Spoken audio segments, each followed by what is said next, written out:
Michael Howard yang ditahu orang itu adalah seorang gangster, Ya. bandar narkoba. Gue mungkin masuk geng selain mencari kekeluargaan. Ya, juga di situ gue bisa dapat perhatian. Nah, gue sempat mikir kalau sampai orang tua gue tahu nih gue masuk geng lah, gue berantem, gue narkobaan. Mungkin saat itu gue punya pemikiran, oke, probably is to prove a point. Untuk supaya lu orang get it, dapat gitu loh, bahwa ya gue bisa begini karena lu gitu loh, karena mereka, karena kalian. Kayak dibuang gitu. Iya, jadi gimana ya? Tuhan, ini apakah gue anak angkat, anak pungut, anak titipan? Kenapa kok rasanya punya orang tua kayaknya nggak mau ngurus gue gitu? Oh, berarti Jadi kalau gue mau ketangkep polisi, ya biar lu tahu gitu loh, bahwa gue ya because of you gitu loh, maksudnya keluarga. jadi intinya lu juga Ingin narik perhatian sih sebenarnya, bahwa I want them to get it. Gue mau mereka juga mengerti sebenarnya gue butuh kalian. gue butuh kalian dan gue nggak mau dari sini. Dan kalau gue melakukan hal-hal seperti ini, is to catch your attention, untuk dapetin ya kalian punya perhatian. Mengatakan bahwa ini penyesalan. Tapi kalau misalkan lu ngan balik lu ke Indonesia, lu menjadi seperti sekarang, Nah, itu dia. Gue masih belum bisa menerima kenyataan bahwa gue dia ada di Indonesia, gue harus kehilangan ya status gue di Amerika seumur hidup. Gak akan pernah bisa gue nginjek kaki lagi di Amerika. apa sih penyesalan terbesar lu terhadap yang pernah lu perkirakan terhadap orang tua lu? Yang setelah lu ngelihat nyokap lu nangis dan segala macam. Penyesalan terbesar gue. Pernah terucapkan secara langsung Apa? penyesalan ini? Belum.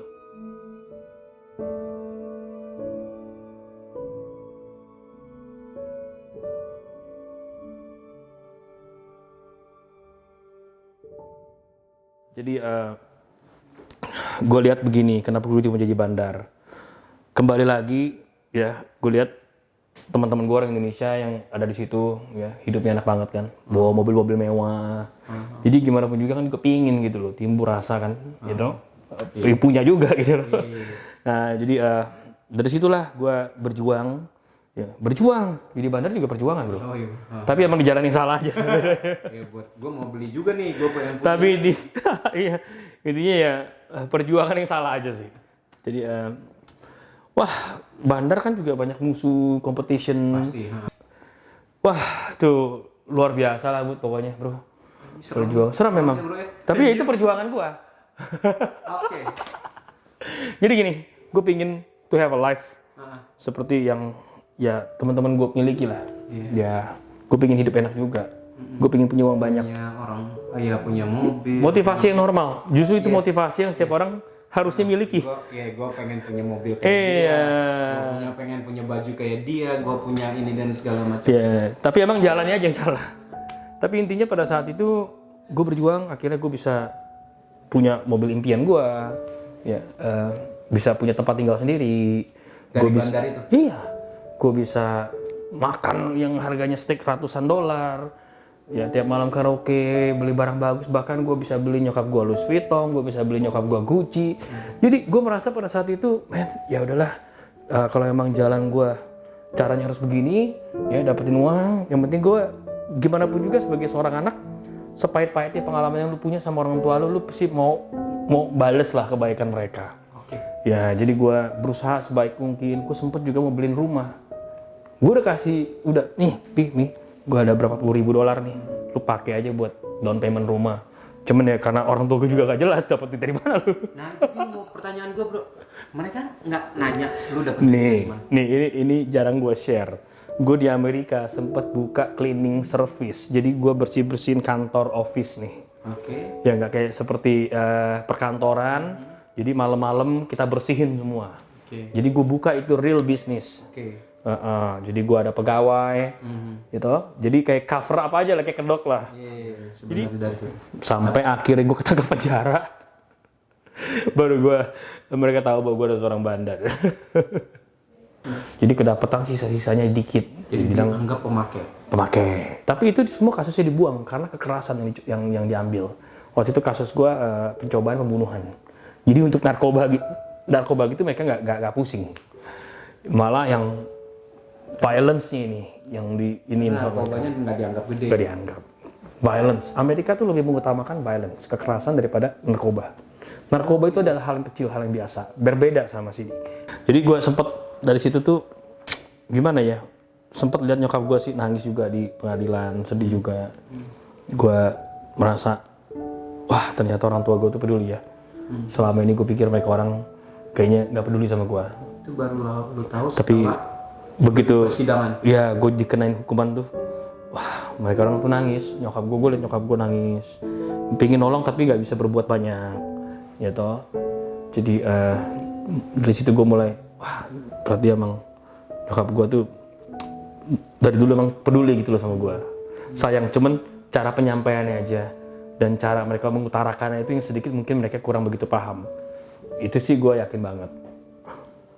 Dan emang penerimaan gue pada saat itu kan gue masih muda, ya berbeda gitu. Tapi ya senang juga sih sempet bisa beri balik gitu loh ke nyokap. Gimana ya rasanya itu ya? Iya sih. Maksud gue ya mungkin ya itu dari balik lagi lu bilang komunikasinya, mungkin ya setiap orang tua mungkin punya alasan sendiri melakukan sesuatu untuk Yeah. anaknya. Cuman kita mungkin kitanya yang menganggap beda salah tafsir mungkin, Bu. Terus itu pertama kali tuh masuk. Ya kalau kita mau berbicara penjara ini kan panjang nih. Cuman itu yang pertama, itu penjara yang pertama. Jadi kalau yang pertama, yang ketiga, yang terakhir itu finalnya tuh yang buat gue kena deportasi itu ya hampir sama lah sama yang pertama, walaupun kasusnya sedikit beda. Gitu. Karena gini loh, di Amerika tuh yang paling dilihat kalau kita udah kena berulang kali Dengan kasus. ya itu yang paling pertama, controlling case-nya. Ya kasus yang paling pertama yang dilihat. Gitu. Apa ini yang pertama? Kejadian yang pertama ini ya itu percobaan pembunuhan. Wah udah, makanya itu parah sekali. Apa sih yang membuat lu seperti sekarang? Gini, gue kembali ke Indonesia dengan status deportasi. Warga negara lu, sorry? Indonesia. Masih Indonesia. Masih Indonesia. Kalau green card di sana kemarin? Semestinya gue udah bisa citizen, tapi karena kelalaian gue ngambil tesnya, gue undur, gue males, ya nggak. Kita kan nggak pernah punya pemikiran bahwa kita akan kena deportasi. Iya. Jadi gue nggak, ya pikir tes nanti aja lah, bisa kapan waktu. Ternyata kena masalah dengan hukum. Kalau kita sudah kena masalah dengan hukum, udah nggak bisa lagi ngambil tes. Diampuninya, nah tapi kan dibuat lagi. Ya akhirnya ya udahlah, gue kehilangan kesempatan itu. Wah itu informasi juga tuh, Bro. Iya, jadi orang di sana kan. iya, banyak yang nggak berpikir segitu jauh. Kita pasti berpikir nggak mungkin lah kita bakal berurusan dengan hukum, atau masuk penjara. Ya, kita green card kalau misalkan nggak cepet-cepet itu ya ambil citizenship, ya udah sekali berurusan dengan hukum, udah nggak bisa lagi itu ambil tes itu. Ada penyesalan nggak, Bro? Penyesalan dong, Bro. Karena kan nggak gampang untuk orang. Justru banyak orang pingin ya punya kewarganegaraan di Amerika gitu, tinggal di Amerika. Nah, gue yang udah di Amerika kan malah menyia-nyiakan kesempatan itu. Tapi ya sekali lagi, siapa yang bisa mengatur sih hidup ini? Kecuali yang di atas ya kan. Nah, lu mengatakan bahwa ini penyesalan.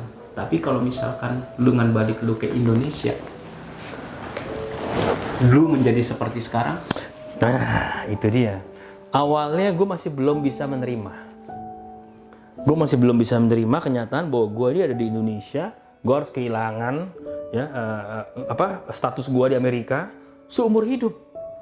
Gak akan pernah bisa gue nginjek kaki lagi di Amerika seumur hidup. Karena gue udah tanda tangan dengan pemerintah Amerika bahwa kalau gue sampai coba masuk ke Amerika nih, ketahuan gue di penjara dulu 2 tahun.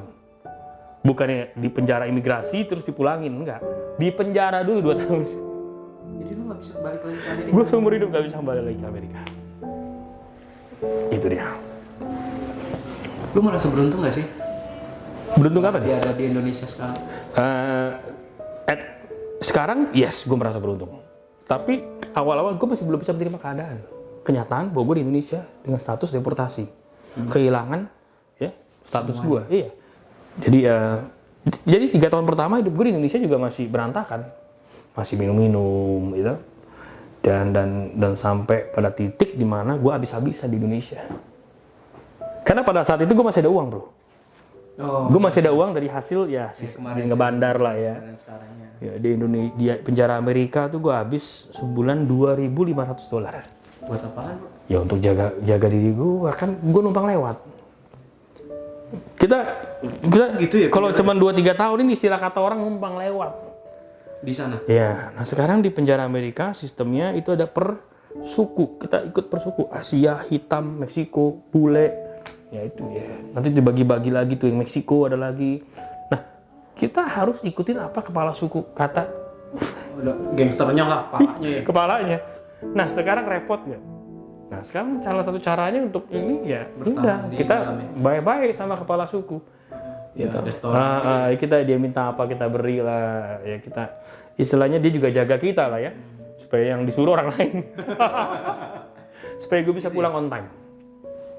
Jadi ya pengorbanan daripada kita mendekam lagi, kalau nusuk orang tambah lagi 5 tahun, 10 tahun, kita nggak tahu berapa lama.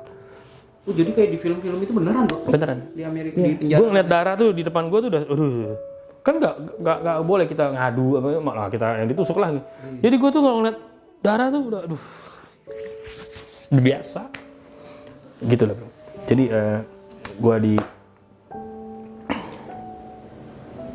apa mana ya? Serem gue, Kak. Gue sampai nggak bisa ngomong, Bro. Lu sampai nggak bisa ngomong, lagi inget tadi mana ya? Gue sampai speechless. Jadi ya kembali ke Indonesia nih.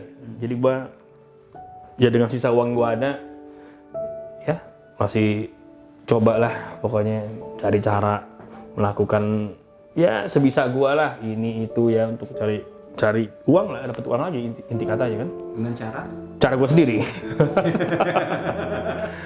Jadi ya masih berantakan hidup 3 tahun pertama, dan gue masih belum bisa terima kenyataan bahwa gue ada di Indonesia. Ya kepahitan gue masih banyak tuh. Itu contoh kayak sama orang tua gue yang dari kecil, walaupun kita udah dewasa ya baik-baik ya, tapi kan ini belum pernah diberesin gitu loh. Ada semacam bukan trauma atau gimana? Sakit hati aja. Awal yang merasa seperti anak yang terbuang. Itu sih sakit hati terbesar gue. Ada gitu kan, sembari waktu berjalan kan umur kita udah gak mikirin lagi kan. Ya tapi kan dengan kejadian ini gue somehow kayak menyalahkan orang tua gue juga gitu loh, ngerti nggak? Gue jadi begini karena benar. Jadi gue bisa mensyukuri keadaan gue setelah gue di Indonesia, uang gue habis, gue terpaksa harus pindah dari apartemen ke kosan. Ya, jadi perasaan gue saat itu luar biasa malunya. Orang tahu kita dari Amerika kan, ya masih ada duit kan, awal-awalnya gue masih ada duit. Orang taunya lu duit. Ada duit lah. Ada duit lah. Jadi pandangan orang kan berbeda. Lalu 3 tahun itu gue nggak ada yang berhasil ya istilahnya. Semua yang gue coba, pindah kosan, jadi bahan omongan banyak orang, malu. Terus terang pada saat itu gue sedih ya. Dan di situ gue mulai berpikir, wow, ini gue kalau misalkan nggak ada perubahan, gue abis ini mau kemana lagi? Orang bokap kan di Amerika, gue di sini seorang diri. Kalau benar-benar duit gue yang terakhir ini habis, benar-benar gue habis-habisan, gue mau jadi apa gue di Indonesia? Ada saudara. Saudara ada, cuma saudara nggak ada yang bantu gue. Kamu nanti cari temen ya. Tante apa om, dia akan bantu cari kerja, nggak ada sama sekali bro.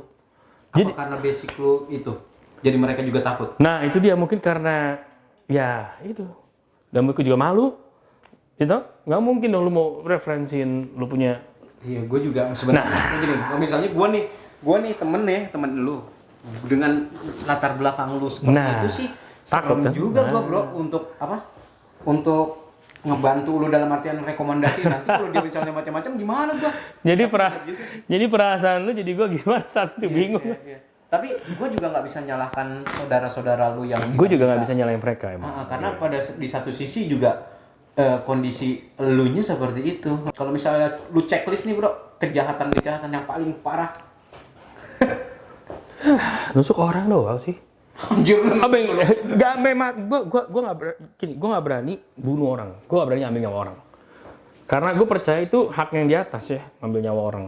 Dalam kekonsletan gue masih ada pemikiran yang bener dikit. Oke. Jadi kalau gue nusuk paling nusuk ya paha lah, samping perut, ya nggak. Kalau nggak yang kelihatan kayak nusuk lah, biar teman-teman kita ngeliat tuh, masa lu jadi gangster nggak pernah nusuk orang kan? Lu apa jadi gangster? Pembuktian juga ke mereka ya. Iya itu supaya kita diterima lah, diakui. Jadi sebenarnya gue nggak ada intention untuk bunuh orang, nggak. Penyesalan terbesar lu setelah kejadian-kejadian itu? Penyesalan terbesar gue setelah kejadian seperti itu, ya semua sebenarnya nggak membuahkan hasil apa-apa.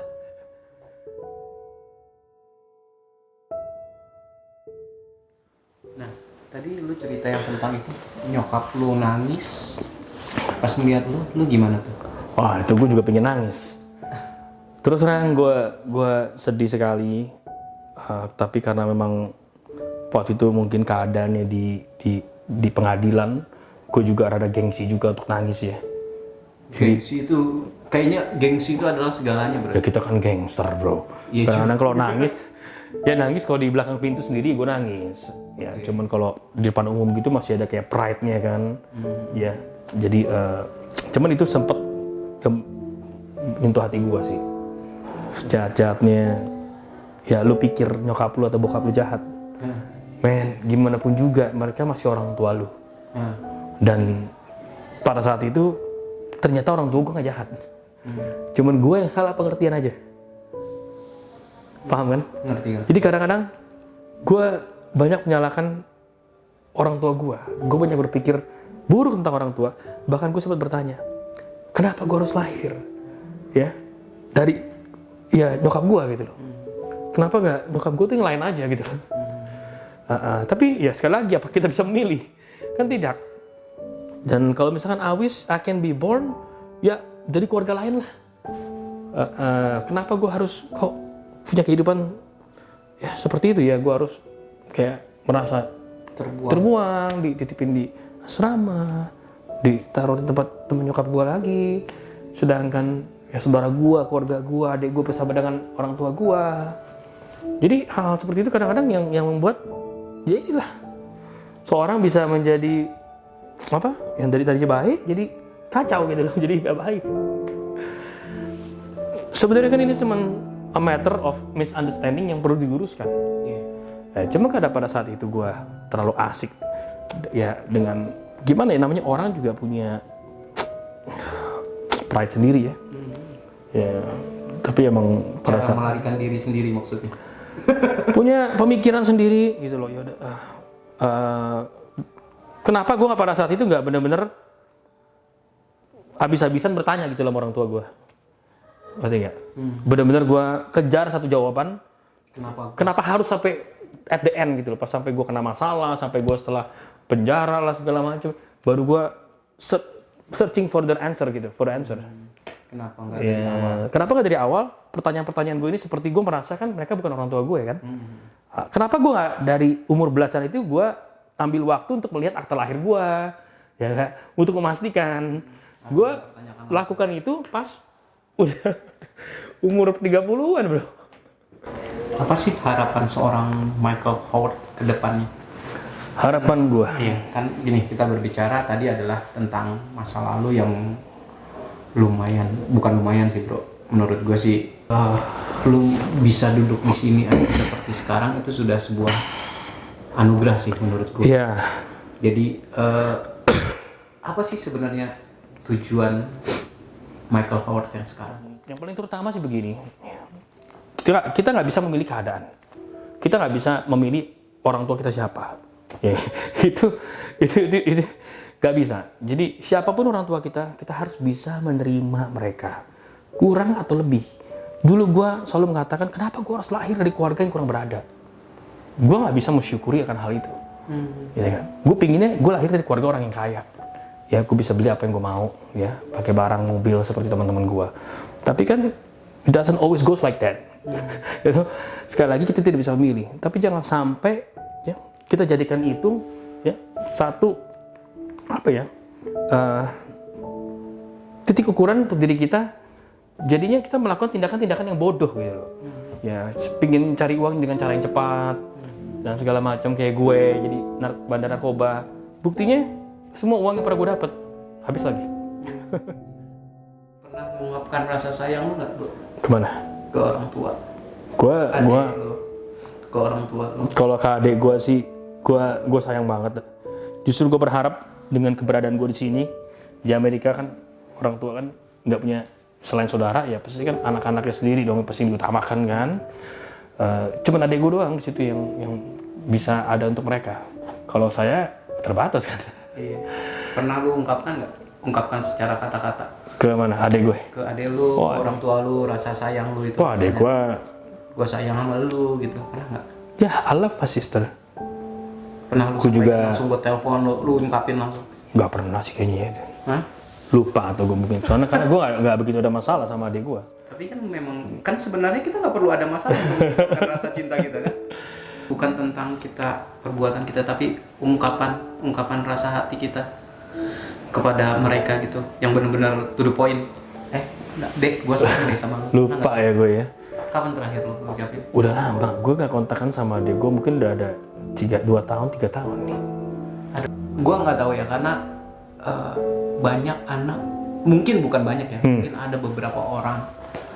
Gua sendiri susah banget untuk mengungkapkan perasaan Yeah. gua dengan kata-kata kepada orang-orang, misalnya ke nyokap gua almarhum, ke bokap gua almarhum, ke adik gua gitu kan.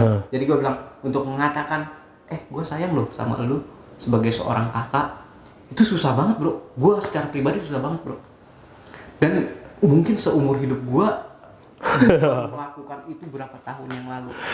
Dan gua Mungkin pas gue ungkapin itu, adik gue langsung, wah pakai narkoba lagi. terkadang pengakuan seperti itu, bro. Iya juga sih. Iya. Kalau gue jujur itu berat banget, bro. Kalau kita merasa kita sayang sama seseorang, seharusnya kita bisa mengungkapkan rasa Oh iya dong. itu. Gitu loh. Nah, tapi terkadang karena itu menganggap bahwa itu nggak ada masalah. Jadi ya udah gampang, nggak ada masalah kok gua. Ya udah, akhirnya nggak terucap-ucapkan, bro. Karena terlalu simpel dan kita mengerti bahwa mereka adalah orang yang sayang sama kita dan kita sayang mereka. Akhirnya kata-kata itu udah kayak udah nggak perlu diucapin deh. Tapi kadang-kadang kalau kita nggak ngucapin rasa sayang, nanti tanda tanya juga dia beneran sayang atau enggak nih. Kadang-kadang mereka orang-orang butuh pengakuan. Anak sekarang belum tentu loh bisa ngungkapin gitu.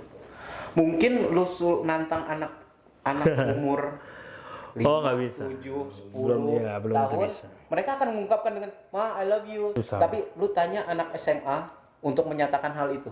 Susah. Apalagi Gue paham cowok. banget. Gue paham banget itu. Apa sih mau lu? Maksudnya kayak orang tua kita kan nggak tahu. Lu pergi ke sini deh, pokoknya. Tapi karena gua nggak tahu tujuannya apa, akhirnya lu ngapain nyuruh gua pergi ke sini sih? Gua kan nggak mau pergi ke sini. Tapi sebenarnya mungkin lu pergi ke sini, di sini ada obat, ada tempat yang bagus buat lu ke depannya. Iya. Tapi karena mungkin karena informasi itu tidak tersampaikan, tidak diucapkan, akhirnya salah pengertian. Iya. Nah begitu juga kalau misalnya kita mengungkapkan, "Mah, gue sayang loh sama lu." Otomatis apa yang kita kasih, misalnya kado, nih gue kasih kado lu nih. Ini sebagai, oh iya ini karena dia kemarin ngungkapin nih dia sayang sama gue, makanya dia ngasih gue kado nih. Iya. Lebih. Iya, pengertiannya kan Iya. lebih, bukan karena misalnya nyokap gue ulang tahun nih, gue kasih kado, oh ini kado ulang tahun. Wah iya karena gue ulang tahun. Karena gue ulang tahun. Tapi kalau misalkan ini kado nih, ini karena anak gue sayang sama gue nih. Iya. Dia kasih gue kado karena anak gue sayang sama gue nih. Oke. Nah maksud gue informasi yang itu yang gue pengen jelaskan ke mungkin teman-teman juga. Kadang-kadang kita mungkin ya Paham. Wah, ini luar biasa nih. ada rasa, oh ya udah dia tahu kok gitu loh. Kadang-kadang kan mereka juga nggak tahu, dan kadang-kadang bukan cuma nggak tahu, butuh pengakuan, bro. Gua akan lebih gampang mengungkapkan rasa gua sayang gua mungkin kepada teman-teman gua, sahabat gua, cuman ke orang tua gua sendiri, ke keluarga dekat gua mungkin jarang tersampaikan, bro. Mungkin di salah satu poin dari konten gua yang ini adalah itu sebenarnya. Gua pengen pengen menyampaikan kepada teman-teman penonton di ruang rasa juga bahwa rasa itu mungkin akan lebih baik kita sampaikan. Yes, itu gue setuju banget. Maksud gue dengan kita menyampaikan, kita menginformasikan bahwa apa sih yang kita rasakan. Karena terkadang orang tua juga susah untuk mengungkapkan perasaannya kepada anaknya, bro. Iya. Bahwa ini bentuk perhatian gue ini seperti ini karena gue sayang sama lu. Cuman karena tidak tersampaikan, jadi anak juga nggak tahu lu sayang apa enggak sih sama gue. Bener juga. Balik lagi ya kan, maksudnya gini, karena kita nggak nyampaikan bahwa gue suruh lu sekolah ke sini karena gue sayang sama lu nih. Makanya gue mungkin ini cara yang terbaik menurut versi gue agar melakukan hal ini. Karena apa? Dasarnya adalah gue sayang sama lu. Tapi terkadang karena tidak ada diucapkan, akhirnya anak juga salah pengertian. apa sih penyesalan terbesar lu terhadap yang pernah lu perkirakan terhadap orang tua lu? Yang setelah lu ngelihat nyokap lu nangis dan segala macam. Penyesalan terbesar gue ya. Penyesalan terbesar gue ya. Gue harus membuat orang tua gue menjalani kesusahan gue juga yang diperbuat oleh gue gitu. Jadi gini, mereka harus ikut kecipratan derita gue akibat perbuatan gue ya. Jadi salah satunya di situ sih. Jadi mungkin mereka juga bisa punya life-nya mereka sendiri, kehidupan mereka sendiri ya. Mungkin juga dalam bukan tekanan ya, mental mereka juga gitu loh ya. Itu kan semua kan jadi otomatis karena gue kayak gitu loh. Itu penyesalan terbesar gue. Kenapa gue harus menempatkan mereka di posisi itu? Ya. Sekarang gimana sih kalau misalkan nyokap gue bisa sampai nangis, pasti kan ada satu perasaan sedih yang dialami kan, gitu loh, ngerti nggak? Satu, ya sebenarnya orang tua gue, nyokap gue sendiri juga nggak mau gitu alami. Kok harus melihat anak gue di penjara bertahun-tahun? Ya mungkin dia juga ada merasa kegagalan sebagai orang tua. Yaitu ada satu penyesalan. Nah, itu yang gue sebenarnya nggak mau orang tua gue lewati. Pernah sampaikan nggak, bro, ini kepada orang tua? Nggak pernah, ini belum. Jadi penyesalan gue salah satunya sih, ya gue harus menempatkan orang tua gue sendiri melewati ya derita akibat tindakan-tindakan gue. Pernah terucapkan secara langsung? Apa? Penyesalan ini? Belum. Pengen nggak sih sebenarnya? Pingin. Coba kadang-kadang ya kalau ada kesempatan gue mungkin akan mengutarakan ini. Orang tua gue mestinya bahagialah dengan kehidupannya, tapi karena ya ini ulah-ulah gue, perbuatan-perbuatan gue yang justru malah menyeret mereka ya harus ya menderita bersama dengan gue gitu loh kan. Sebenarnya itu bukan gue yang inginkan, tapi karena mereka statusnya orang tua, jadi mau nggak mau ya Terlibat. they have to be involved, mereka terlibat. Dan yang gue proud sampai saat ini, yang gue bangga sama orang tua gue, ini bro, gak pernah mereka meninggalkan gue. You know? Di penjara mereka selalu kunjungin gue men, tiap minggu. Walaupun itu jaraknya berjam-jam. Ini yang buat gue sampai saat ini benar-benar gue tuh gak akan bisa bayar balik apa yang orang tua gue sudah lakukan buat gue. Utang gue tuh terlalu banyak. Kalau misalnya ada kesempatan nih bro, kalau di sini ini kan bisa kita ngobrol nih. Lu mungkin say something mungkin kita nggak tahu nih orang tua lu bakalan nonton atau gimana. Adek lu, nyokap, bokap di sana mungkin akan nonton. Kira-kira apa lu yang pengen lu sampaikan di sini? Misalkan mama, papa, gue bisa turn back time nih, gue nggak akan lakukan semua yang gue lakukan. Ya, atas perbuatan-perbuatan gue secara nggak langsung. Ya, buat papi dan mami ya ikut menderita di atas penderitaan saya. Ya, itu menurut saya tidak adil. Sedangkan sebagai orang tua yang sudah berusaha sebaik yang mungkin ya untuk menjadikan saya seorang yang hebat lah. Itu malah justru kalian harus melewati ya beban-beban ini ya, derita-derita ini. Sungguh nih tidak ada orang tua ya seperti di dunia ini ya menurut saya nih seperti papi dan mami. Dengan ulah-ulah yang saya telah perbuat, kalian masih ada buat saya gitu loh. You are still there for me. Dan tidak pernah menyerah, you never give up. Dan bahkan pengorbananmu itu wah di luar ya beyond imagination lah.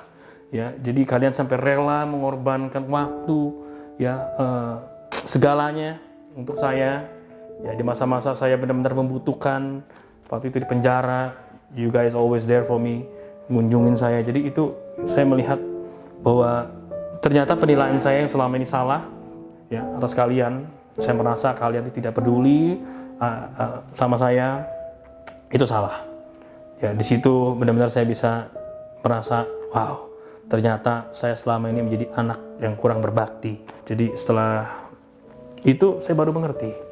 Dan saat ini saya berterima kasih sekali atas apa yang telah kalian lakukan buat saya.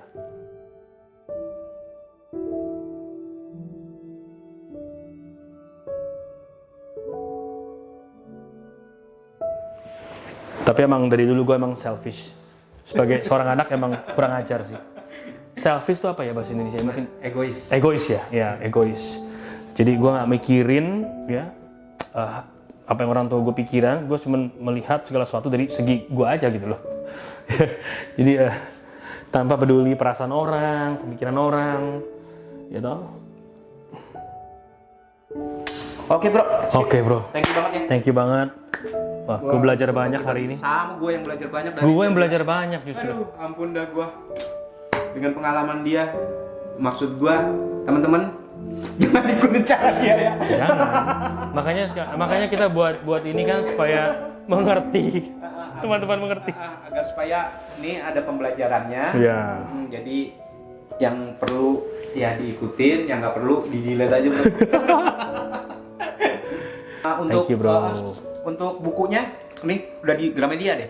Gramedia udah habis. Udah habis. Ini kan cetakan yang kedua juga udah habis. Yang tadi warnanya hitam covernya, sekarang putih. Oh. Nah, tapi ada di gua ada. Jadi kalau ada yang mau pesen, ya silakan DM gua di Instagram. Nah, nanti alamat Instagramnya disebutin ya. Michael Howard Written. Oke, nanti gue masukin di ini. Michael Howard Written. Ini bukunya buat gua Baju, kan. kaos, ya ini juga buat Nah, bro. nanti hubungin dia langsung. Ini salah satu bentuk usaha gua. Nah, Yang penting halal. nggak Bener. gampang jadi orang baik bro. Dari jual narkoba jadi jual kaos. Yang penting usaha. Ya, yang penting itu sebenarnya. Nah, itu balik lagi gue bilang. Nggak gampang menjadi orang baik. Karena menjadi orang baik butuh pengakuan orang lain. Tapi kalau menjadi orang jahat, nggak peduli sama orang lain. Oke bro ya, sip. Thank you. Thank Bye. you.